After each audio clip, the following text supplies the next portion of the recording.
তেজ দেখাতে হবে ফার্স্ট কি ও হবে দেখা যাক। ওরে সাবাস, ওরে ক্যাবলা, এটা কমলা লেবু, এটা ছাড়িয়ে খেতে হয়। মা ওকে বসিয়ে দাও তো।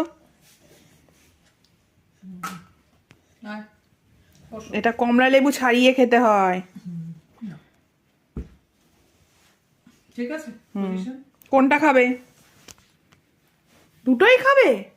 বাহ, মুসাম্বি খাওয়া হলো, আপেল খাওয়া হলো, এবার কমলা লেবু। আচ্ছা, কোনটা খাবে আমাকে দাও, আমি ছাড়িয়ে দেবো। দাও। এইটা? কোনটা কোনটা কোনটা? আচ্ছা, খেলা করো। রিও, কোনটা খাবে? এইটা খাবে নাকি?